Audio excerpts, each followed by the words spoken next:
Welcome to Spiritual Happy Hour, where we serve spirits. Again? We serve whatever we can.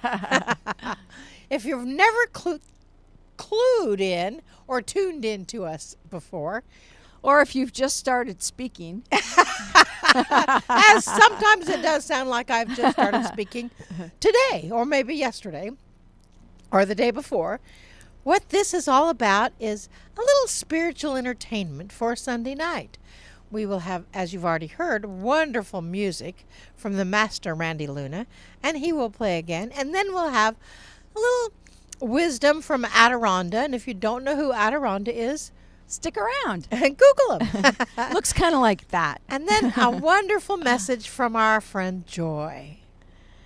You know, Marilyn, we've had our share of encounters with family members that we were just trying to tell them, share a little bit about our beliefs. Yes. Right? Yes, we have. And they kind of thought we were nuts. Yes, they did. Is that how you would describe it? I would say nuts, crazy, off the charts, gone. Wacko. Wacko. And we learned that sometimes it's better just not to say anything at all. That's true. Just to be love.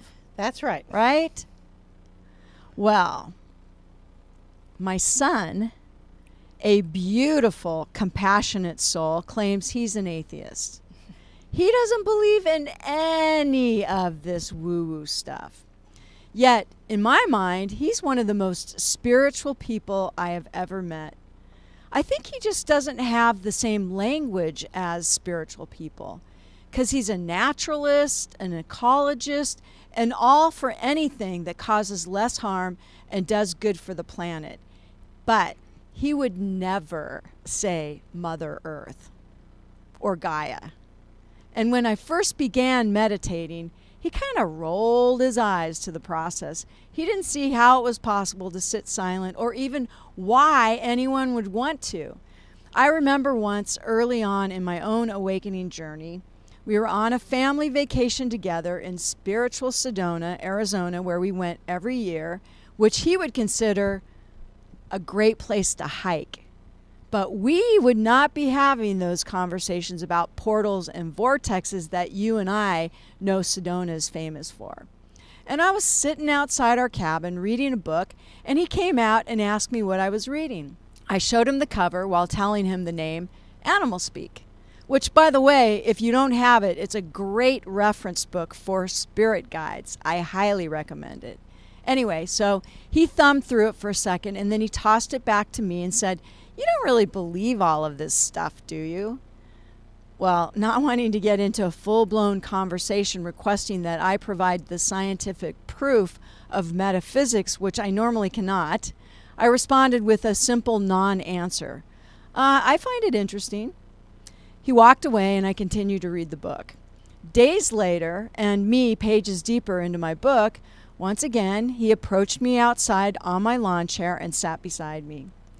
"So," he said, "a while back I was out running on a path in the woods near school," because at the time he was attending UC Santa Cruz, "and," he continued, "a bobcat crossed right in front of me, stopped me in my tracks, in broad daylight. I mean, Mom, it literally stopped and looked up at me, and then it just turned and ran off. I mean, seriously, Mom, no one ever sees a bobcat, especially not in broad daylight. So what does your book say that means?" I tried not to show my excitement in his interest. And I also knew that this was a very significant sign to have this happen and have the animal stop and look right at him. So I looked up bobcat. "You'll never believe this," I told him. "It says, disbelief in the metaphysical." He just looked at me, of course, in disbelief. "Seriously," he said, "let me see that." I handed him the book, and he read it. And then he handed the book back to me and quietly walked away. Not a word, no conversation. Now, I wanted to make sure that I really had my bobcat definition correct in order to tell you this story. So I pulled the Animal Speaks book off my bookshelf, and I looked up bobcat, and that is not exactly what it said. In fact, I was so determined to be sure my story was correct and that the definition of bobcat was indeed disbelief in the metaphysical. I spent hours going through all of my books. None of them said disbelief in the metaphysical. I even jumped in my car and went over to Marilyn's house and looked through her books. Maybe I had the wrong book. I could have sworn that that was what my son and I had understood, but to no avail. Then I thought, well, maybe I'm not really supposed to share this particular story with all of you. I mean, I had already spent hours looking for the proof that would make this story correct, and finally I decided I'll just go back and read through my ACIM lesson once again and see if there's another story I could relate to you. Oh, I know. I'll also check in with Pam Grout's book, The Course in Miracles Experiment. I often refer back to this when trying to understand ACIM myself, which was basically lesson number 84, which Pam had puzzlingly entitled, Namaste My Ass. Meaning, do you really believe in all this woo-woo stuff?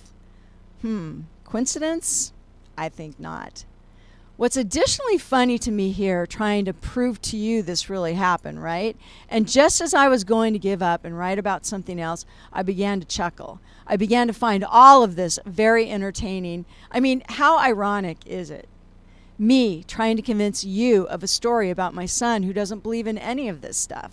That a book nailed him as a person who doesn't believe in any of this stuff, simply because a bobcat ran across his path and looked at him. I mean, sometimes I just crack myself up at how Spirit puts so much proof right there in front of us, and we still want proof. When the whole story is like a dog chasing its tail, sometimes I think God is just up there laughing so hard at all of us cute little human beings, kind of like Happy Buddha rolling on his back, rubbing his belly. So when I finally returned to my computer to delete this whole story and start over again, I clearly heard, keep going. And once again, I realized the profundity of all of the signs that we are given on a daily basis that show us just how much we are guided and how much we are embraced and how much we are loved and truly how magnificent each and every one of us is. And how much proof there is of it all around us, regardless of whether or not we believe that Bobcat is a spirit guide telling us to pay attention to what we cannot see or believe. Regardless of whether or not the story we've told for years is actually correct or not. Because you see, my friends, I did go back and read the full spiritual meaning of Bobcat as totem. And what's fascinating about this animal and this conversation is its tail. Yep, its tail. The tail end. Wait for it, because it's coming at the end. So listen to this. Tails are the seat of the life force, and the bobcat's is short. The tip of the bobcat's tail is black, and underneath is white. This means it can easily turn on and off the creative forces as needed. The tail also ties the bobcat to some forms of sexual magic and mysticism. And using the cloak of darkness and secrecy, the bobcat can teach how to project and utilize the life force in silent but powerful ways. Sounds kind of metaphysical to me, kind of like just being love. The bobcat's magic is always most powerful when others do not know of it. Just speaking about it dissipates its powers. It goes on to say, for those to whom Bobcat comes, expect some new learning, formal or informal, in either case within 7 to 10 months. And by the way, the encounter with Bobcat for my son happened within this time frame, and he'd been thinking about it ever since. And that's not all. A Google search of animal speak revealed Bobcat has much to share with us, but we must be willing and open to receive these messages. Often, these people are mistaken for having chips on their shoulders. So Bobcat serves as a teacher to these younger people because they have so much philosophically to sort out. Which brings me back to Pam Grout's comment about ACIM lesson number 84, which, by the way, is a review of lessons 67 and 68, which are love created me like itself and love holds no grievances, which I will get to in a second. But do you recall Pam's title of this lesson? Namaste my ass. Meaning, I don't believe any of this woo-woo stuff, with a bit of sarcasm, of course. Until I do. Until Bobcat appears to me. Or until I need proof that Bobcat has a message. Or maybe Bobcat message was for me. So, the moral of this story, it's basically the same as ACIM lessons 67 and 68. 67 says, again, love created me like itself. That no matter how life appears in its purest form, which is to say without a quote unquote, life sucks and then you die consciousness, that no matter what you believe or don't believe, everything is still possible. And 68 says, love holds no grievances.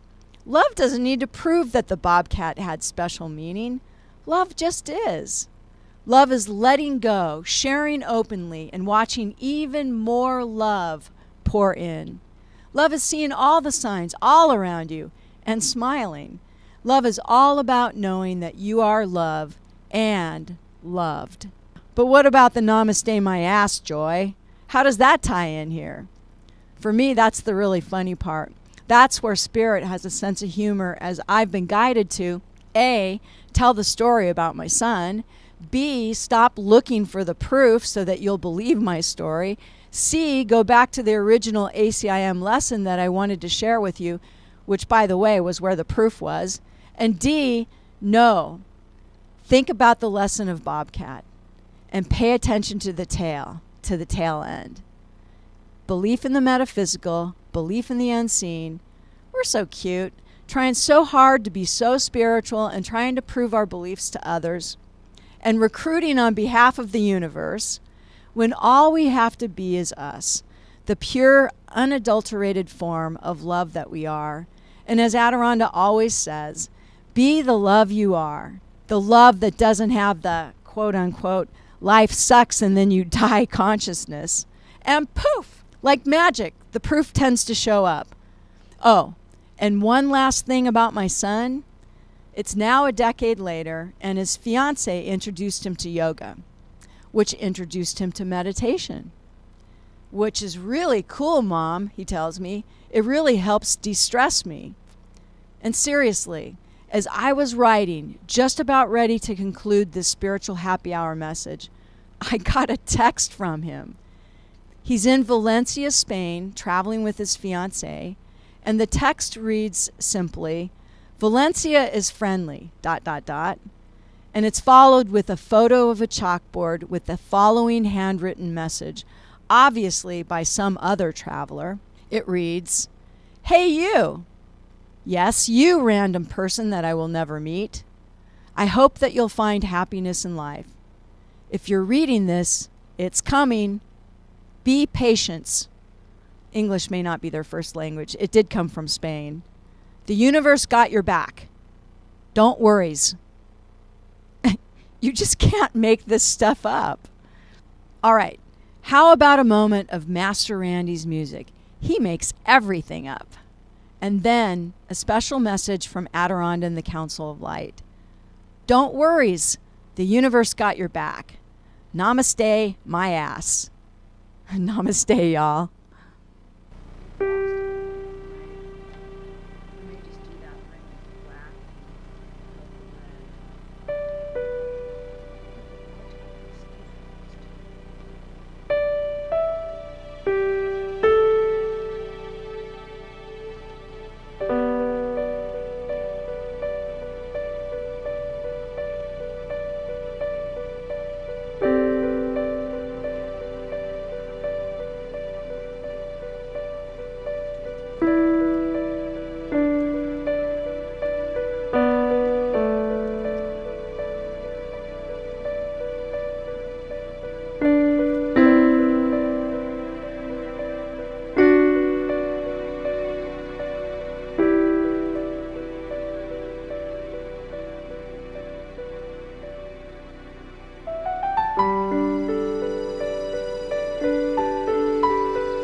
So it is good day to you, huh? And good day to you. Good day to you. Good day to you. Good day to you. Oh, she's playing on her telephone. And good day to each of you out there in this world that through the miracles of modern technology, you can see us, and through our own energy, we can see you. And the bobcat, and the sun, and everything else in the world. For you see, it is all the illusion that you are creating. It is an illusion that you are creating the children in the world. It is an illusion that you are creating the bobcat to give you lessons. You are creating it all. And we love it when the creation is so entertaining. Because that is the key. The entertainment of the universe is you, humans. And as you are aware that things around you could possibly bring you a message. The vessel Marilyn the other day had a woodchuck come in front of her, stop in the middle of the road, sit up on his little hindquarters, look around and look directly at her and sit while she waited in the car that was like, okay, what are you doing there? We don't want to hurt you. So be on about your way. And he waited until the vessel Marilyn got the energy and message from him that, oh, the woodchuck is about paying attention to your home. And then he went on. So understand that the world is your teacher. The world is bringing you that effectiveness. And you do not need to convince anyone of what your beliefs are. You simply get the opportunity to live your beliefs and to know that your ideas are carrying through and your feelings about those ideas are coming back to you in ways that you did not understand or think that you planned. And yet that is the problem, is you think you're planning something when actually you're just feeling it, and then it is showing up around you. So you see, like in the story that the Joy told, in the story, her son, who didn't believe in any of this, brings forth information from a creature, a bobcat, that he can understand. And the energy, the information from that, is about paying attention to the end and the black and white of it. Is it either black or is it white? There's no in the middle. And yet, the world resides in the middle. The world resides in the gray area. When you speak, saying that it is one way or the other, you are eliminating all of those possibilities. You are eliminating the energy of honoring of you, of honoring of the vessel Marilyn, of honoring the council, of honoring each of our presenters, of honoring the entourage. That is where the gray area is. So where are you living? Black and white or technicolor? Now, many of you probably do not know what technicolor actually is. Full color spectrum. That is the way of this planet. Full color. That is the way of the frequency that is coming through. That is the way of the connection you have with you. We have said, be the love that you are. And there are many who say, what? What does that mean? Be the love that I am. Be the love that you are. What in the world are you talking of? What we are saying is you already are love. You already are living in your divine perfection, whether you believe it or not. You already are that. And all those other programs, ideas, beliefs, patterns, blah, blah, blah, It's just that. Blah, blah, blah. Those colors that you covered yourself with. It may be protection, and maybe an illusion that you think that you are creating. And instead, it is time to look at the true perfection of you. The bobcat has a short tail. Does that mean he is any less perfect than the mountain lion who has a long tail? Or the cheetah who has a very long tail? Or an elephant who's got a little short fuzzy tail? No. The tail end is perfect because it helps you understand the past and the present and the future. It helps you understand that there's more to life than just a color spectrum. It helps you understand more of who you are. So, dearest beings of light, look for the signs in the universe. Look for the signs in nature, because we guarantee that the source of all that is, God, is placing something in your path to bring you information. Trust. And put it into the chat, huh? We love you deeply. We see you. We honor you. We love to play with you. Namaste, my ass.